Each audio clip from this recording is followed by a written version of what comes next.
2018년도 4월 1주차 성경 강론 시작하도록 하겠습니다. 본문은 요한복음 4장 21절부터 24절까지입니다.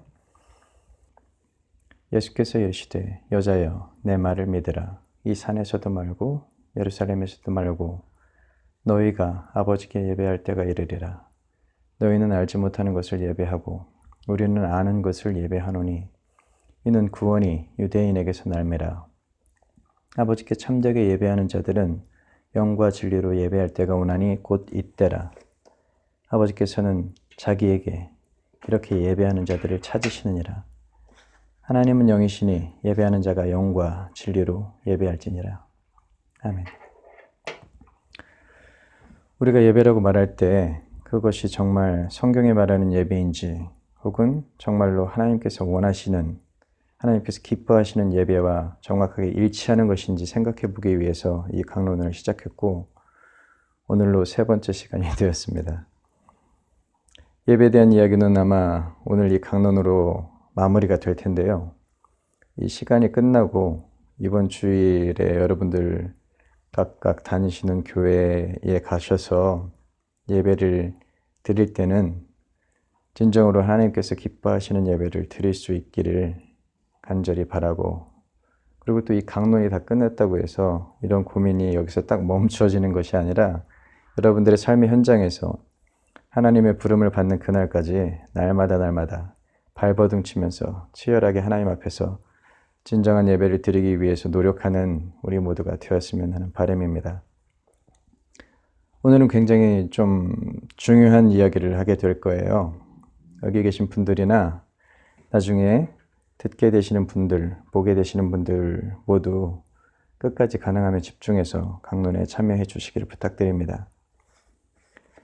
지난주 동안에 우리는 예배에 대한 오래된 오해와 관련해서 제사에 대한 이야기를 나눴어요. 그리고 다음으로 예배하는 목적이 무엇일까 이야기에서 시작해서 누가 누구에게 예배하는가에 대해서, 그리고 거기서 조금 더 나아가서 하나님은 어떤 분이시고 과연 우리가 하나님께 드리는 예배를 받으시는가 하는 문제에 대해서도 이야기를 나눴습니다. 그리고 지난주에 우리의 결론이 그것이었죠. 하나님의 뜻, 하나님의 의지와 상관없이 우리 방식으로 하는 그런 예배는 우리는 하나님을 섬기고 있다고 생각하지만 정작 하나님께서는 우리 예배를 받지 않으실 수도 있다는 그런 이야기였습니다. 그걸 우상 숭배하는 방법에 이스라엘의 과거의 성경의 사례들을 빌어서 설명을 드린 바 있습니다.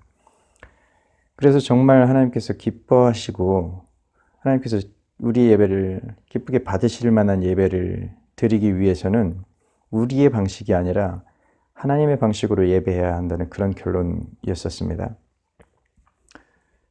오늘은 지난주에 그 결론에서부터 출발할 겁니다.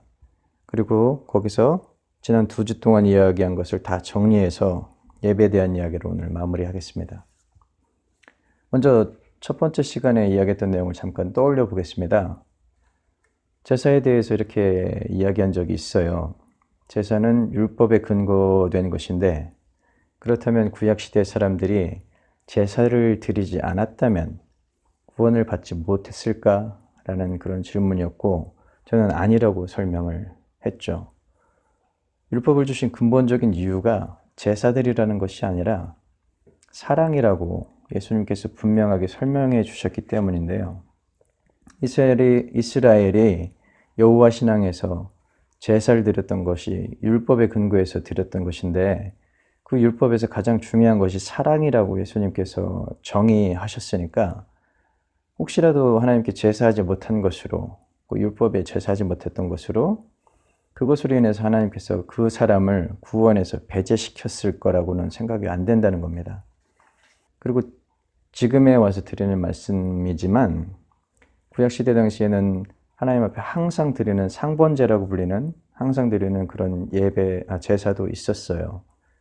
그렇지만 이스라엘 백성들이 반드시 하나님 앞에 나와서 얼굴을 보여라 라고 명령하신 것은 1년 전체를 통틀어서 그렇게 많지 않습니다. 정작 게다가 이스라엘이 대속죄일이라고 불리는 것은 1년에 딱 한 번밖에 없었어요. 딱 한 번밖에 없었습니다. 구원의 문제가 이렇게 단순하게 제사를 드려라 말아라 그런 문제나 혹은 주일 성수의 문제, 그러니까 주일에 가서 예배를 드렸냐 안 드렸냐 이런 문제가 아니라고 생각되는 것이 바로 그런 이유입니다. 사실 성경 어디서도 주일에 모여서 내게 예배해라 라고 예수님이나 혹은 그 제자들이 가르치신 적이 없어요. 우리가 흔히 말하는 주일은 주님의 날이라는 의미로 그렇게 부른다고들 하는데 사실 영어로 말하면 Sunday 아닙니까? Sunday, sun, 태양, day, 날, 태양절이란 뜻이에요. 그 기원을 따져보면 로마의 박해를 받던 기독교가 콘스탄티누스에 의해서 공인될 때 이집트의 태양신을 섬기고 제사하는 날이 썬데이였어요. 그게 일요일이었습니다. 그냥 그날에 같이 기독교인들도 같은 날 예배를 드려라 라고 공인한 것이, 그리고 또 그것이 기독교의 전통으로 자리 잡기 시작하고 그것이 제도 안에 편입된 것은 결국은 예수님 오신 후에 3세기가 지나서였습니다. 그러니까 만약에 우리가 주일 성수라고 부르면서 경건시 해왔지만 그 이전에는 그런 것들이 기독교와 전혀 연관이 없었다는 것이기도 합니다. 사실은요. 그러면 뭐 그 이전에 주일 성수 못했던 사람들은 그렇다고 해서 지금 하나님 앞에서 큰 어려움에 직면해 있을 거라고 생각되지는 않잖아요. 오히려 성경을 두 눈 부릅뜨고 읽어보니까 제 눈에는 우리의 구원의 문제가 종교적인 의식으로서의 제사나 예배 문제가 아니라 저한테는 이것이 순종의 문제로 보여집니다. 하나님의 뜻을 따랐느냐, 따르지 않았느냐의 문제 같은 건 말이죠. 자, 그럼 우리 한번 진지하게 생각을 해봅시다. 이것이 우리 구원과 직결되는 문제이기 때문에 신중하게 생각해 봐야 되는 거예요. 하나님의 뜻에 순종하는 것이 만일 구원을 위해서 가장 중요한 것이라면 그러면 우리는 지금까지 흔히들 생각한 대로 예배만 잘 드리면 되는 것입니까? 흔히들 그렇게 생각해 온 대로 예배만 잘 드리면, 주일 성수만 잘하면, 교회에 와서 봉사하고 헌신하면, 헌금 많이 하면 그러면 되는 것입니까? 앞서서 구원의 조건을 하나님께 순종하는 것이라고 그렇게 전제했기 때문에 답이 단순해 보이지만 사실은 단순해 보여도 쉽게 대답하기는 힘들 것 같습니다. 왜냐하면 하나님의 뜻에 순종하는 것이 구원의 조건이라면 예배가, 헌금이, 봉사가 그런 것들이 하나님의 뜻이라면 그렇다가 될 것이고요. 아니라면 아닌 것이 되니까요. 자, 그러면 예배는 하나님의 뜻입니까? 지난주에 강론을 진행하면서 예배의 목적에 대해서 제가 질문한 적이 있습니다. 여러분은 왜 예배하시느냐? 라는 질문이었죠. 그런데 여러분들께 그렇게 장황하게 이런저런 질문들을 드려놓고서도 정작 은근슬쩍 그냥 넘어가고 지나갔었어요. 바로 지금 오늘 이런 문제들과 연결해서 이야기하기 위해서였습니다. 이것은 뒤에 조금 이따가 다시 한번 설명할게요. 다시 한번 질문해보죠. 예배는 하나님의 뜻입니까? 이것에 대해서 누구도 쉽게 말할 수 없을 것 같은데 저는 그래도 이 문제를 명확하게 해야 한다고 생각합니다. 우리가 하나님께 예배하는 것은 어떤 경우에는 하나님의 뜻일 수 있고 또 어떤 경우에는 아닐 수 있을 것 같아요. 이것은 다음 시간에 이야기하려는 내용하고도 관련이 있는데 만일 아니라면, 아닌 경우에 해당한다면, 할 수만 있다면 아닌 경우에는 우리가 하나님의 뜻에 맞춰지도록 바꾸어야 하겠죠. 하나님을 우리 편에 맞추시는 것이 아니라, 하나님을 우리 편에 맞추는 것이 아니라. 조금 더 자세히 이야기해 보겠습니다. 우리 구원이 전적으로 하나님께 속한 것이라고 우리 모두가 인정합니다. 맞죠? 예, 맞습니다. 우리 가운데 누구도 자기 자신을 구원할 수 있는 사람이 없어요. 그것은 오로지 하나님의 능력입니다. 하나님의 은혜입니다. 그리고 이 강론의 첫 주에 말씀드린 바와 같이 만일 우리를 구원하시기 위해서 성부 하나님께서 예수 그리스도가 아닌 다른 방법을 만약에 준비하셨다면 우리는 그 뜻을 따라야 합니다. 그래야 우리의 구원을 담보받을 수가 있는 것이니까요. 그것이 하나님의 뜻이라는 전제에서 말입니다. 그러니까 구원은 전적으로 하나님께 속한 것인데 적어도 우리가 그 구원에 도달하려면, 아니면 적어도 그 구원에 가까이 이르려면, 다시 한번 반복되는 것이지만 우리가 하나님의 뜻에 맞춰져야 한다는 것입니다. 잠깐 다른 이야기를 한번 해보겠습니다. 우리는 하나님을 두려워하고 떨리는 마음을 가지라고 늘 자주 이야기하는데, 그럼 그런 마음만 가지면 구원에 이를 수 있을까요? 제 생각을 말씀드립니다만 분명히 아닙니다. 두려워하는 것이 아니라 여기는 반드시 사랑이 필요하다고 저는 생각이 돼요.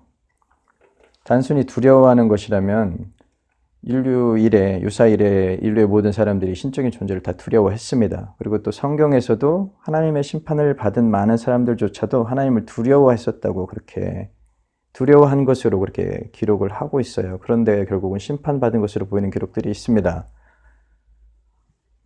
지금도 그렇잖아요. 많은 사람들이 하나님을 두려워합니다. 그런데 아무리 구원이 하나님의 능력이고 하나님만 아시는 것이라고 하지만, 우리가 대충 보기에도 저 사람은 구원하고 좀 거리가 멀겠구나 하는 생각이 드는 사람들이 있어요. 그런 사람들이 있으니까 단순히 두려워하는 것만은 아닌 것 같습니다. 단순히 두렵고 떨리는 마음만 가지는 것으로는 충분하지 않아 보여요. 조금 전에 했던 질문으로 다시 한번 돌아가 보겠습니다. 그러면 하나님의 구원에 도달하려면 우리가 하나님의 뜻에 맞춰져야 된다고 했는데, 그렇다면 하나님의 뜻은 무엇입니까? 예수 믿으면 구원받는다는데 뭐가 그렇게 복잡하냐라고 생각할 수 있어요. 근데 이것은 하나님이 어떤 분이신가, 과연 하나님은 우리 예배를 과연 받으시는가에 대한 질문하고 연결되어져 있는 겁니다. 자, 오늘은 할 얘기가 많고 시간이 많지 않으니까 제 생각이 아닌 성경에 기록되어져 있는 것 가지고 말씀을 드릴게요. 예수님께서 이렇게 말씀하셨죠. 누구든지 하나님의 뜻대로 행하는 자가 내 형제요 자매요 어머니다. 마가복음 3장 35절에 있습니다. 또 다른 성경에서는 나더러 주여 주여 하는 자마다 천국에 들어갈 것이 아니요 하늘에 계신 내 아버지의 뜻대로 행하는 자라야 들어가리라 라고 마태복음 7장에 21절에 그렇게 기록이 되어져 있어요. 하나님의 뜻을 따라야 된다는 근거가 되는 성경 구절입니다. 그렇다면 하나님의 뜻이 무엇인지 알아야 되겠죠. 하나님의 뜻 혹은 아버지의 뜻이라고 표현된 성경에 많은 구절들이 있는데, 구원과 관련된 성경 말씀으로 우리는 요한복음 6장에서 한번 그 내용을 찾아보겠습니다. 사실은 6장 전체가 다 그와 관련된 예수님의 가르침이고 말씀입니다만, 차후에 읽어보시고 오늘은 구체적인 한 구절만 소개를 해볼게요. 뜻은 아들을 보고 믿는 자마다 영생을 얻는 이것이니 마지막 날에 내가 그를 다시 살리리라 하시니라. 아버지의 뜻이 아들을 믿는 것이랍니다. 그 아들 독생자를 믿는 것이 왜 하나님의 뜻인지도 요한복음이 같은 장에서 같이 설명을 하고 있어요. 내가 하늘에서 내려온 것은 내 뜻을 행하려 함이 아니요 나를 보내신 이의 뜻을 행하려 함이니라. 6장 38절 그 앞부분에 있습니다. 아버지의 뜻은 그 아들을 믿는다는 것이고, 그 아들은 독생자 예수 그리스도께서는 하나님의 뜻을 행하러 오셨다고 하십니다. 그러니까 하나님의 뜻을 행하는 것이고 아들을 믿는 것이고, 아들을 믿는 것은 또 하나님의 뜻이고, 이게 이렇게 계속 돌고 도는 끊임없이 돌고 도는 메비우스의 띠같이 그런 것이라면 이것이야말로 정말 말장난 아닌가요? 죄송합니다. 예, 제가 단언해서 말씀드립니다만 하나님의 뜻은 그 아들을 믿는 것이 맞습니다. 그리고 예수님도 보내신 아버지 뜻을 행하려 하신 것도 맞습니다. 그렇게 기록되어 있는 걸 지금 봤잖아요. 그런데 예수님께서 행하려고 하신 것은 다시 아버지의 뜻으로 아버지의 뜻 이렇게 빙글빙글 도는 것이 아니라, 예수님께서 오셔서 행하려고 하셨던 아버지의 뜻은 본래 하나님께서 이스라엘에게 주신 율법의 요구를 이루시고 그 정신을 행하려고 하셨던 그것입니다. 그 근본 정신이 무엇인지를 알면 우리가 하나님의 뜻을 알게 되는 거예요. 우리 믿음은 예수 그리스도를 믿는 것이지만, 그 다음으로 우리 믿음이 증명되는 것은 예수님을 보내셔서 행하고자 하신 하나님의 그 뜻, 지금 이야기했던 그 하나님의 뜻, 율법을 주신 본래의 뜻이기도 한 거죠. 그것을 행하는 것, 우리가 그것을 행하는 것, 그것으로 믿음이 증명되는 것입니다. 예배는 그 믿음의 증명을 전제로 드려져야 하는 것입니다. 그래서 오늘까지 지난 3주 동안 우리가 본문으로 함께 읽은 성경, 영과 진리로 예배한다는 말씀은 영, 성령이죠. 진리, 예수 그리스도십니다. 그러니까 성령과 예수 그리스도를 통해서 예배한다는 것이죠. 이 문제를 설명하기 위해서도 굉장히 많은 시간이 필요해요. 그러나 그것은 다음 기회로 넘기기로 하고 오늘은 오늘의 주제만 가지고 이야기를 이어가겠습니다. 제가 지난주에 던졌던 질문을 한번 다시 돌아가 봅시다. 예배의 목적이 무엇인가 하면서 여러분들께 질문한 것이 있어요. 여러분은 왜 예배하십니까? 라는 거였죠. 사실은 여기서 제가 하고 싶은 말은 지금까지 다 이야기한 것이 함축되어져 있는데 이제 분명하게 설명을 드리겠습니다. 지난주에 우리가 출발했던 부분은 예배의 목적이 무엇인가 하는 것이었었고, 근데 제가 여러분들께 정작 질문한 것은 왜 예배하십니까? 라는 것이었어요. 아직 감이 안 오시나요? 다시 한번 말씀드려 보겠습니다. 우리는 목적에 대해서 생각하자고 출발했습니다. 근데 정작 제 질문은 왜? 라는 이유였어요. 제가 하고 싶은 말은 우리의 예배는 목적이 아니라 이유여야 한다는 겁니다. 이건 제 생각일 뿐이고 여러분들이 동의하지 않을 수도 있겠지만 제 생각에는 우리가 하나님께 예배하는 것에는 어떤 목적이 있는 것은 아닌 것 같습니다. 단지 하나님이 우리를 사랑하시고 구원하시고 자녀 삼아주셨다는 이유 때문인 거죠. 만약에 예배의 목적을 설정한다면 그것은 왜곡되기가 쉬워요. 아니, 정확하게 말씀드리면 왜곡되기 쉬운 것이 아니라 왜곡되어져 왔습니다. 왜인고 하니 많은 사람들이 하나님께 예배하는 이유가 자신들이 복받을 목적으로, 세상에서 높은 자리에 오를 목적으로, 건강하게 오래 살면서 그런 높아진 것, 재물 이런 것들을, 부와 명예를 다 누릴 목적으로 그래서 예배를 드려 왔었잖아요. 지금도 그러고 있잖아요. 그래서 지금 우리의 신앙이 복이면 다 된다는 기복신앙이 된 거니까요. 그렇게 예배의 본래의 목적이 변질되면 하나님을 높여드린다는 그런 예배의 목적이 그것이라면 그런 것이 아니라 사실은 저는 하나님을 높여드리는 것도 목적이 아니라 앞서서 말씀드린 이유일 뿐이라고 생각이 됩니다만 우리가 예배하는 것은 그저 우리가 예배를 드리는 이유가 있을 뿐이지 결코 거기에 어떤 목적을 설정할 수 있는 것은 아니라고 생각이 됩니다. 그렇다면 여러분, 저는 왜 여러분에게 이런 말장난을 했을까요? 처음부터 그냥 그렇다고 말하면 되는데 왜 이렇게 저렇게 도려치고 맺히고 그러다가 이제 와서 사실은 이런 겁니다 라고 지금 이야기하고 있는 걸까요? 우리가 너무 오해하는 것들이 많아서였습니다. 예배를 마치 구원하고 밀접하게 연관되어져 있는 것처럼 설명한 것도 사실은 지금 우리 대부분이 그렇게 너무나 많이 오해를 하고 있기 때문에 이런 말장난으로 그 만연되어진 생각을 한번 뒤집어 보고 싶은 그런 생각이었어요. 예배와 구원의 문제에서 복받으려고, 구원받으려고 그래서 예배하는 것이 아니라 구원받은 존재들이기 때문에 예배하는 것인데 우리는 자주 이 순서를 이렇게 뒤집어 놓습니다. 우리는 이미 하나님께 복받은 사람들이죠. 그 복은 재물이나 명예나 권세 같은 것이 아니라 가장 중요한 구원의 복을 받은 것이에요. 이 믿을 수 없는 구원은 예수 그리스도를 통해서 우리에게 주어졌습니다. 그래서 우리는 예배를 하는 거예요. 목적이 아니고 그런 이유에서 예배를 하는 겁니다. 그런데 제가 이렇게 말씀을 드리지만 죄송스럽게도 사실은 여러분 모두가 정말로 구원에 합당한 분들인지는 잘 모르겠습니다. 그런 말씀을 드리는 것은 아니에요. 왜냐하면 지금까지 설명했지만 실제로 많은 분들이 복 받으려고 건강의 복, 재물의 복, 명예의 복 그리고 마지막에는 그런 것들 다 누리고 마지막에는 구원까지 받으려고 그래서 교회에 나와서 종교적인 의식으로서 예배에 참여하는 분들이 너무 많았으니까요. 이제 한번 정리를 해보겠습니다.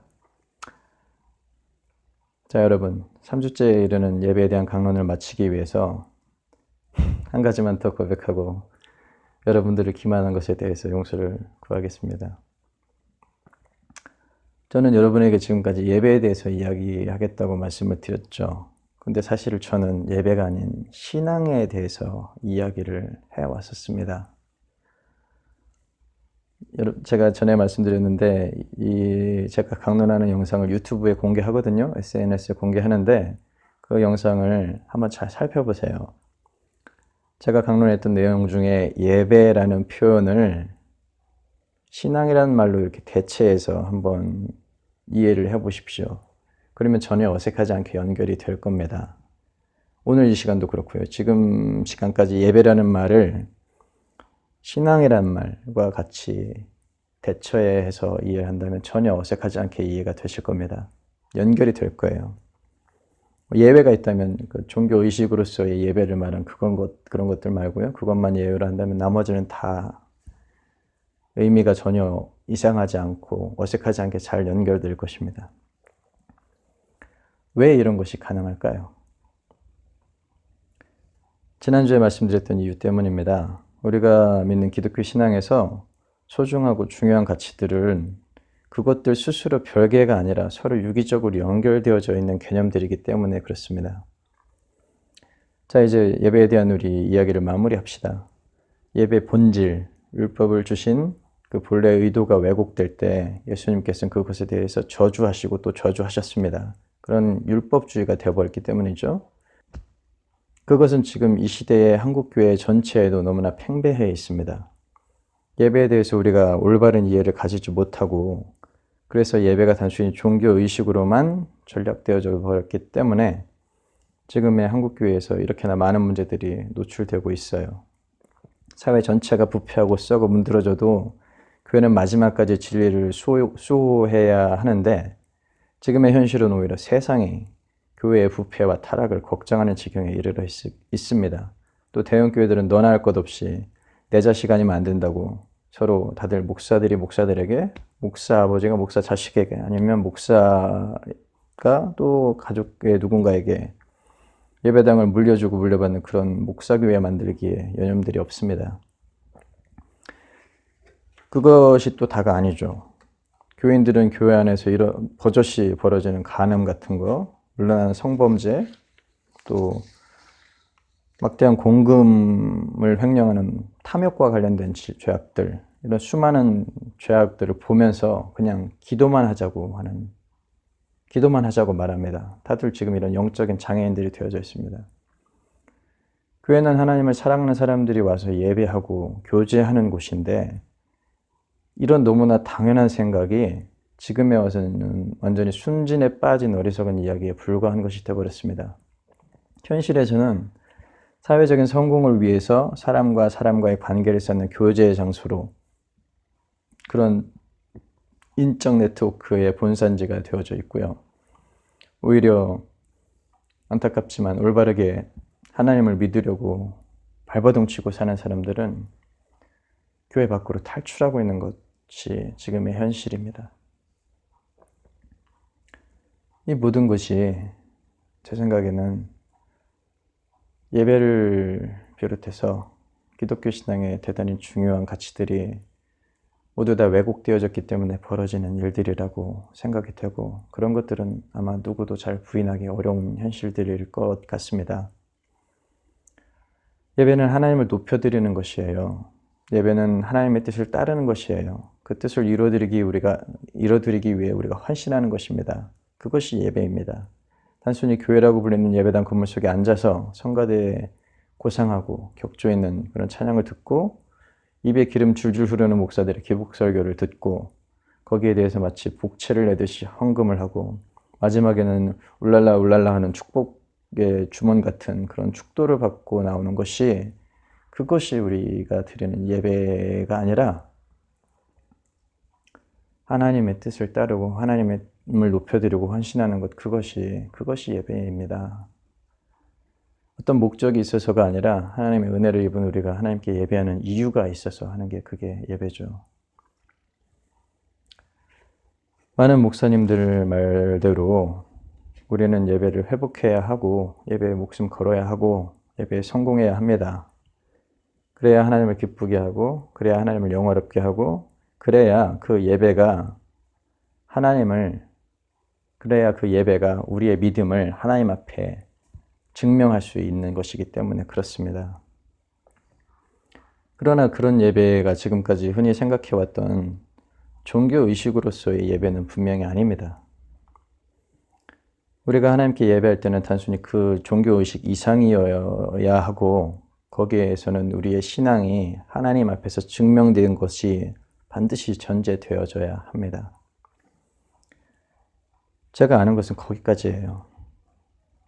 여러분이 궁금하시는 거, 저도 굉장히 궁금한 거, 그런 사람들에게 하나님께서 이 생애에서 복을 주시느냐 안 주시느냐 그런 것까지는 저는 잘 모르겠습니다. 그것에 대해서 제가 아는 것은 누군가에게 그런 것이 필요하다면 만약에 재물이나 사회적인 성공, 명예, 부뭐 이런 것들 혹은 건강 이런 것들이 꼭 누군가에게 필요하다면 하나님께서 그 필요한 사람에게 주실 거예요, 분명히. 그것이 제가 이 세상의 복에 대해서 아는 것의 전부입니다.